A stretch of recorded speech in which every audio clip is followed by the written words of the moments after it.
Confusing English প্রশ্নের আরেকটি সমাধান পর্ব নিয়ে তোমাদের মাঝে হাজির হয়েছি এবং তোমরা প্রশ্নটা দেখতেই পাচ্ছ যে মেডিকেলের একটা প্রশ্ন এবং এই প্রশ্নটা নিয়ে তোমাদের অনেকের কনফিউশন রয়েছে। আই হ্যাভ দ্য লিটল মানি, এখানে মানি রয়েছে, তোমরা সবাই জানো মানি মানি হচ্ছে অর্থ এবং এই অর্থ হচ্ছে আনকাউন্টেবল নাউন। অনেকের প্রশ্ন, ভাইয়া মানি কিভাবে আনকাউন্টেবল নাউন?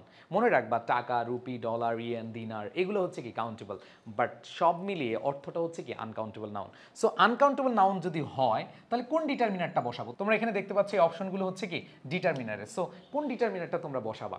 এখানে আনকাউন্টেবল নাউনের সাথে তোমরা প্রত্যেকে জানো লিটল, লেস, লিস্ট এগুলো বসতে পারে, তাই না? সো তোমাকে একটু মাথায় রাখতে হবে যে কোন অপশনটাকে তুমি বসাবা। এখন অনেকের প্রশ্ন, লিটল বসাবো নাকি লিস্টকে বসাবো নাকি লেসকে বসাবো? সো তোমাদেরকে একটু ক্লিয়ার করতে চাই, সেটা হচ্ছে দেখো এখানে কিন্তু দা লিটল আছে, কি আছে? দা লিটল আছে, মানে অপশনটা লিটল দিয়ে আছে। তুমি কি দা লিটল বসাবা নাকি হচ্ছে লিস্ট বসাবা নাকি দা লেস বসাবা? এখন তুমি একটু খেয়াল করো, আই হ্যাভ আমার আছে ড্যাশ মানি। মনে রাখবা দা লিটল ইউজ করবা কখন? দা লিটল যদি তুমি ইউজ করতে চাও, এটা মানে হচ্ছে নির্দিষ্ট বুঝায়। কি বুঝায়? নির্দিষ্ট, মানে যতটুকু তোমার কাছে আছে সেটাকেই বুঝাচ্ছে, সেটা হচ্ছে দ্য লিটল মানি। যেমন I have the little money you sent me. তুমি যতগুলো পাঠিয়েছিলে, মানে যতগুলো অর্থ আমাকে পাঠিয়েছিলে সেগুলোই আমার আছে, মানে যতগুলো পাঠিয়েছিলে। সো তুমি একবার সহজভাবে যদি চিন্তা করো, দ্য লিটলের পরে একটা ক্লজ আসে, কি আসে? ক্লজ আসে, মানে সাবজেক্ট ভার্ব আসে, মানে নির্দিষ্ট করে দেওয়ার জন্য কোনো না কিছু কিছু থাকে। সো আমরা এখানে দেখতে পাচ্ছি এইখানেই শেষ, কোনো সাবজেক্ট ভার্ব পরে নাই বা ক্লজ নাই। দ্যাট মিনস এখানে দ্য লিটল ব্যবহার করা যাবে না। আমি ক্লিয়ার করতে পেরেছি? আবার বলছি, এখানে অনেকে হয়তো ভাবতে পারে দ্য লিটল হবে, কিন্তু দ্য লিটল হবে না। দ্য লিটল ইউজ করতে হলে আমরা অবশ্যই পরে সাবজেক্ট অথবা ভার্বের সম্মিলনটা দেখি।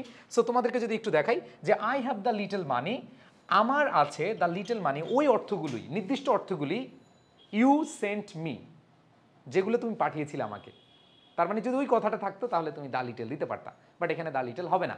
আর এখানে দেখো লিস্ট, মনে রাখবা একেবারেই কম, একেবারেই কম বুঝাতে, খুবই কম বুঝাতে সেই ক্ষেত্রে দা লিস্ট ব্যবহার করা হয়। সো আমি যদি একটু দা লিস্টের উদাহরণ দিই তোমাদেরকে, তোমরা বুঝতে পারবে। যেমন he has the least experience. এই যে এখানে দেখো দ্য লিস্ট, তার রয়েছে দ্য লিস্ট এক্সপিরিয়েন্স, সবচেয়ে কম অভিজ্ঞতা, তার রয়েছে সবচেয়ে কম অভিজ্ঞতা। অথবা তুমি বললা যে I have the fewest friends.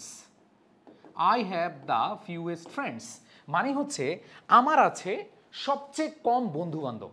এই যে এখানে দ্য ফিউয়েস্ট, দ্য লিস্ট, এটা দ্বারা কি বোঝাচ্ছে? সবচেয়ে কম। তাহলে তুমি যদি বলো আই হ্যাভ দ্য লিস্ট মানি, আমার রয়েছে সবচেয়ে কম অর্থ। সো এখানে আমরা লিটলটা বাদ দিচ্ছি। লিটল কেন হবে না, দা লিটল কেন হবে না? বলেছিলাম যে এরপরে ক্লজ বা সাবজেক্ট ভার্ব থাকলে আমরা নির্দিষ্ট করে দিতে পারতাম। সো দা লিটলটা আমরা নিতে পারছি না। আর স্লাইটেস্ট মানে হালকা, হালকা টাকা পয়সা, এটা তো বলি না আমরা, ঠিক আছে? সো স্লাইটেস্টটা হচ্ছে না। এরপরে লিস্ট, দা লিস্ট, লিস্ট বলতে এখানে দা লিস্ট, এখানে দা তো আছে, এখানে লিস্ট আছে। তো দা লিস্ট আমরা কখন ইউজ করব? যখন আমরা সবচেয়ে কম বুঝাবো। সবচেয়ে কম বুঝালে সেই ক্ষেত্রে অবশ্যই কি দা লিস্ট হয়, অথবা সবচেয়ে কম বুঝাতে দ্য ফিউয়েস্ট হয়। দ্য লিস্ট হবে আনকাউন্টেবল নাউনের সাথে, যেহেতু মানি এখানে আনকাউন্টেবল নাউন, এই জন্য দ্য লিস্ট হতে পারে। আর এখানে ফ্রেন্ড যেহেতু কাউন্টেবল নাউন, এই জন্য আমাদের দ্য ফিউয়েস্ট। সো মনে রাখতে হবে দ্য ফিউয়েস্ট কখন বসবে? কাউন্টেবল নাউন বা কাউন্টেবল প্লুরালের সাথে। আর দ্য লিস্ট বসবে আনকাউন্টেবল নাউনের সাথে। অবশ্যই সেখানে সবচেয়ে কম বুঝাবে, সবচেয়ে কম বুঝাবে। সবচেয়ে কম বুঝালে আমরা কি দ্য ফিউয়েস্ট অথবা দ্য লিস্ট ব্যবহার করে থাকি। সো আমাদের এখানে দ্য লেস হওয়ার তো কোনো অপশনই নেই, কারণ কম্পারেটিভ বুঝায়নি, এখানে আমাদেরকে সবচেয়ে কম বুঝিয়েছে। সো সবচেয়ে কম দ্য লিস্ট অথবা দ্য ফিউয়েস্ট। কাউন্টেবল নাউনের সাথে দ্য ফিউয়েস্ট, আর আনকাউন্টেবল নাউনের সাথে কি দ্য লিস্ট। ওকে, আশা করি সবাই বুঝতে পেরেছ। যারা বুঝতে পেরেছ অবশ্যই আমাদের এই সিরিজ কেমন লাগছে, আমরা রেগুলার এই ক্লাস দিয়ে যাব কনফিউশন ক্লিয়ার করার জন্য। যারা পেইড কোর্সে ভর্তি হতে চাও, নম্বর দেওয়া আছে, যোগাযোগ করলে হবে। আল্লাহ হাফেজ, আসসালামু আলাইকুম।